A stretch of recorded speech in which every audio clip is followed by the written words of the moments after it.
arkamızdaki dev ekip için bir alkış alabilir miyiz sizlerle?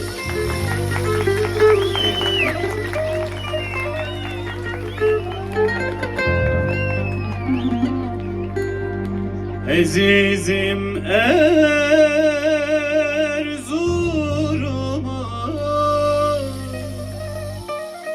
yol gider Erzurum'a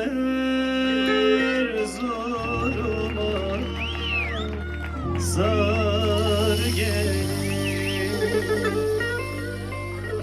Ezizim Erzurum'a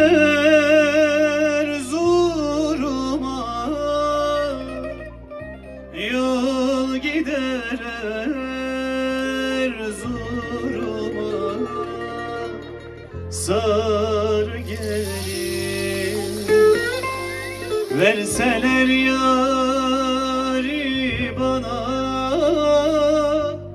götürem Erzurum'a, Allah sar gelin, sar gelin, sar gelin. Verseler yâri bana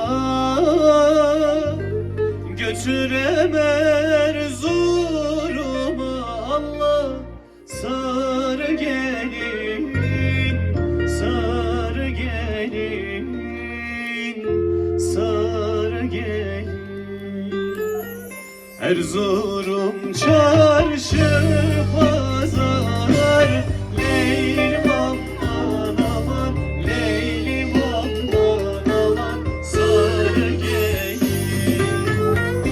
İçinde bir kız gezer, neden ölsün, sar gelin, aman sar gelin, aman sar gelin, aman sona yarim. İçinde bir kız gezer, neden ölsün, sar gelin, aman sar gelin, aman sar gelin, aman sona yarim. Çok teşekkür ediyoruz efendim. Sağ olun.